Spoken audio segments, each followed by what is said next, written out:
patético. Adenor, o seu Flamengo é ridículo.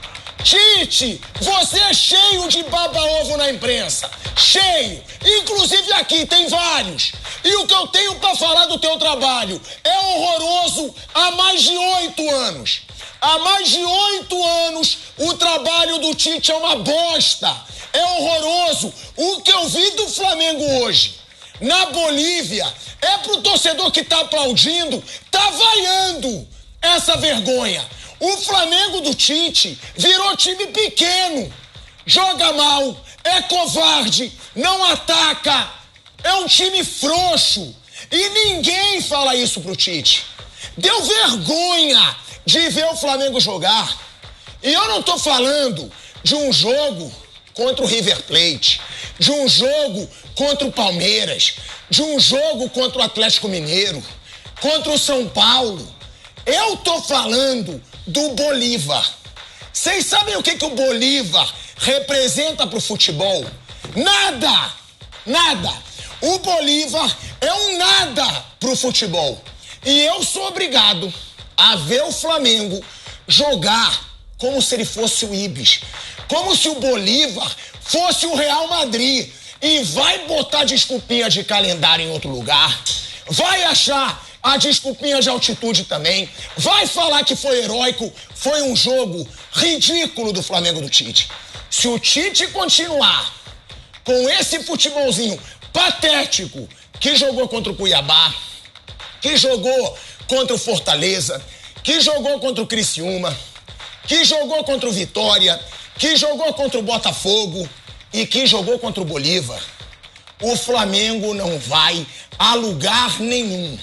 Eu sei que a imprensa é cheia de baba-ovo do Tite. É até constrangedor ver como a imprensa não critica o trabalho do Tite. Um bando de baba-ovo incompetente que não sabe fazer pergunta, não sabe pressionar o Tite na coletiva. E se for campeão desse jeito, é muita sorte. Porque o que precisa ter no Flamengo? Alguém com culhão pra chegar pro Tite e falar: vem cá, Adenor, você tá percebendo que o futebol do teu time tá uma bosta? Você tá percebendo que o seu Flamengo é covarde? Que o seu Flamengo é frouxo? Que o seu Flamengo não ataca? Que o seu Flamengo joga contra o Bolívar como se estivesse jogando contra o Liverpool na final do Mundial? Retrancado, medroso, frouxo. Era pro Bolívar ter virado hoje. Teve bolas na trave, teve massacre. Era pra ter virado. Só que o Tite, uma coisa ele tem. Ele é ultrapassado. Hoje, pra mim, ele é um técnico ruim.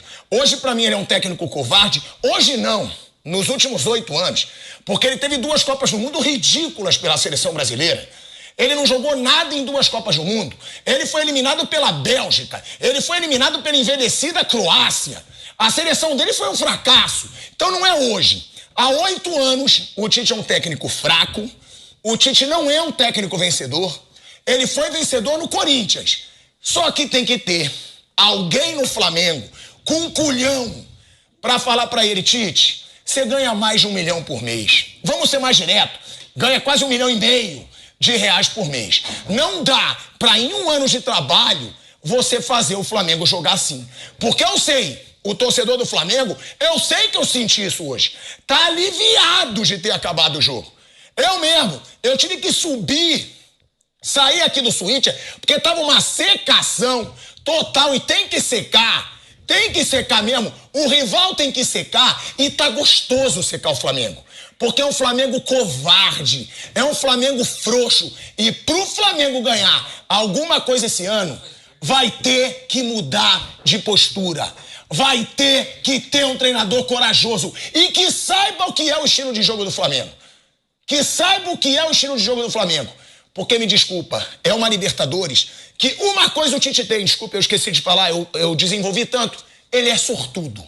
Ele tem a bunda virada pra lua, porque ele passou aos trancos e barrancos pelo Palmeiras, passou aos trancos e barrancos pelo Bolívar e tá classificado. Agora, que alguém da diretoria diga pra ele: Adenor, faça alguma coisa. Você tem 1 ano de trabalho, foram covardes com o Dorival. Demitiram o Dorival dizendo que ele foi campeão, mas o Flamengo não estava jogando bem. Que teriam que ter um nome melhor. Então façam o mesmo com o Tite. Obriguem o Tite a fazer esse time jogar melhor. Porque é ridículo ver um Flamengo tão milionário, tão galáctico, com um time tão covarde e ruim de ver jogar. Como é que eu posso dizer? Que sacrifício ver esse jogo até o final hoje, e o Bolívar mereceu a classificação diante de um Flamengo frouxo, um Flamengo que não finaliza, e aí atuações a gente vai falar daqui a pouco. Eu tô até suado, classificou, mas o Tite não merecia essa classificação. Mauro César Pereira, sei que pensa bem diferente. Tudo diferente. Tudo diferente. Quase tudo. Isso é maravilhoso. Agora, mas não dá nem pra ter debate assim, porque você claro que dá. Você não dá, na minha opinião não dá. Eu não vou nem dar. É uma sequência horrorosa de jogos. Só. Primeiro, acho que você confunde tudo, mistura os assuntos, fica um negócio sem foco nenhum. São coisas distintas. A campanha do Flamengo na temporada, ela deixa a desejar, deixa. O trabalho do Tite está quem está. Isso aí é quase como unanimidade. Eu não vejo ninguém defendendo o trabalho do Tite. Eu vejo críticas e algumas são contaminadas pelo ambiente político do Flamengo. Tem gente lá que parece estar torcendo contra. Na rede social você percebe. Agora, tem que entender cada caso, né? Primeiro, a favor do Tite. Agora mesmo, vai perder 6 jogadores convocados para as seleções. 6, porque os gringos vão ser chamados e foram chamados agora 2 do time para a seleção brasileira. Ele tem um Vinha que está machucado, senão seriam 7. Então, ele foi o único técnico que ficou um mês sem 5 titulares, sem um meio-campo inteiro, 2 laterais. Né? Ele teve que se virar ali com os jogadores que tinham, sobrecarregando fisicamente aqueles que ficaram. Caso do Gerson. O Gerson ontem saiu. O Gerson joga 90 minutos todos os jogos, já desde a Copa América. Não tem como revezar, como preservar. O Pedro a mesma coisa, machucou fisicamente.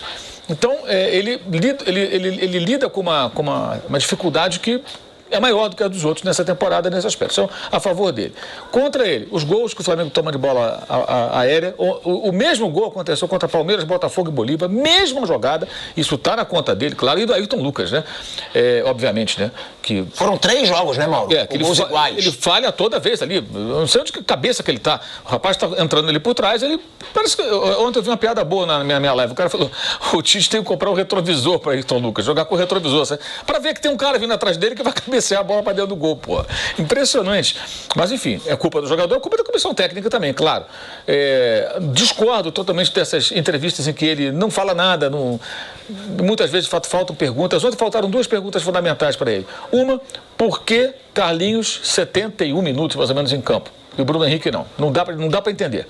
Né? E outra, por que tantas vezes o mesmo gol acontece? E não perguntaram. Infelizmente não perguntaram, enfim, ficou sem resposta.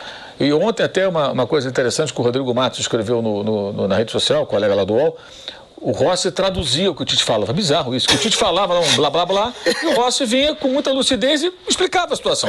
Aliás, muito boa a entrevista, falando bem até o português, né? O Rossi que foi o personagem do jogo.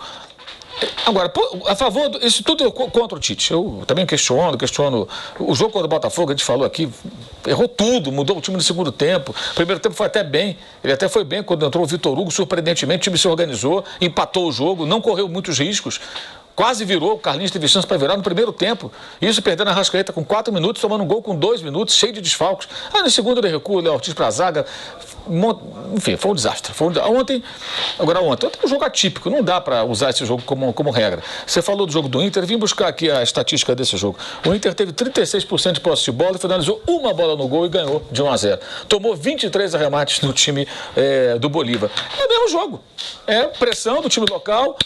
E ontem, por exemplo, se o Ayrton Lucas não falha, de repente termina 0-0. Se o Ayrton Lucas não falha 2 vezes, uma que ele saiu na cara do gol e estou para fora, e a outra que ele não marcou o Bruno Sávio. Se ele marca o Bruno Sávio adequadamente, o Bruno Sávio não cabeceia sozinho, não faz aquele gol. Se tem alguém disputando com ele não consegue cabecear como cabeceou, certo? Ou cabeceia torto, que é isso, o chute de média distância. Se o jogador está marcado, é mais difícil chutar. Cabecear uma bola disputando é uma coisa, sozinho é outra. Ele andou para baixo, mirou no canto e fez o gol.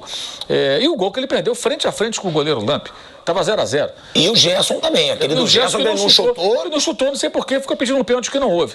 Então, se o Flamengo faz um gol, de repente ganha de 1-0. O jogo é parecido, o jogo lá é esse. Mas foram 3 bolas na trave, né, Mauro? Sim, você vai tomar pressão. O Inter também, eu não lembro os detalhes desse jogo, mas foram 23 finalizações, que certamente tomou pressão também. Depois vou olhar se teve bola na trave aqui do Internacional, mas o jogo lá sempre é esse. E aí o que acontece? Porque eu achei ontem que ele errou. Ele tinha que ter colocado o Bruno Henrique quando o time ainda tinha força para chegar no ataque. Quem já jogou futebol uma vez na vida num campo oficial, vai entender o que eu tô falando. Porque tem gente que já jogou society e tal, né? O Bruno, que é sempre jogando bola, sabe muito bem disso. E bem. Cara, o futebol de campo, se você. Assim, para quem não tem preparo físico, quem não está acostumado, levar a bola até a área adversária é difícil pra cacete, meu irmão. Você tá longe, quem joga society, um dia vai jogar no campo, você conseguir trocar os passes, levar a bola até a área em condições. É a mão de obra. No jogo profissional, os caras têm condição atlética. Velocidade, arranca com a bola, é diferente. Mas no jogo de peladeiros, o campo é muito. O Flamengo ontem parecia um time. Em dado momento, um time de amadores, porque não tinha fôlego, não tinha gás. Então você perde todas as disputas de bola. O Léo Ortiz, que jogou uma barbaridade quando tinha fôlego, no final ele está perdendo toda a disputa de bola. Não conseguia ganhar uma, você vê que o cara não tem mais força. E o adversário ao contrário. Carlinhos, né? O Carlinhos não ganhava uma disputa. O Carlinhos é muito fraco tecnicamente. Gente! Muito fraco. Aí é o grande erro. Se o Bruno Henrique entra quando o time ainda tinha força para chegar na frente, que foi até uns 10, 15 do segundo tempo, ele poderia ter feito algo mais. Ainda assim, ele teve uma expulsão que eu acho até que dá para ele ficar em pé. Ele optou por cair. Acho que se ele se esforça, ele consegue ficar em pé. E se ele fica em pé, ele vai dentro do gol e de repente faz o gol e a coisa seria diferente. Mas ontem foi um jogo de sobrevivência. Vários desfalques. No banco só tinha garotos. Tem uns meninos que estavam no banco lá, que foram fazer número, que nunca jogaram no profissional. Aí, o Tite erra também que ele não aproveita bem a base, tá? Mais um problema da gestão dele que a gente pode detectar aí. Mas não tinha muita opção no banco. Então ontem foi um jogo de sobrevivência, para se classificar, para seguir em frente. E num cenário que vem de uma goleada para o Botafogo. De derrota para o Palmeiras, classificou, mas perdeu. Derrota para o São Paulo com aquele time reserva que ele colocou, que foi outro erro dele também, colocando o brasileiro de lado. Então tem muitas coisas para criticar o Tite. Mas esse momento, eu entendo como um momento assim, de alívio para o rubro-negro. Tipo, sobreviveu.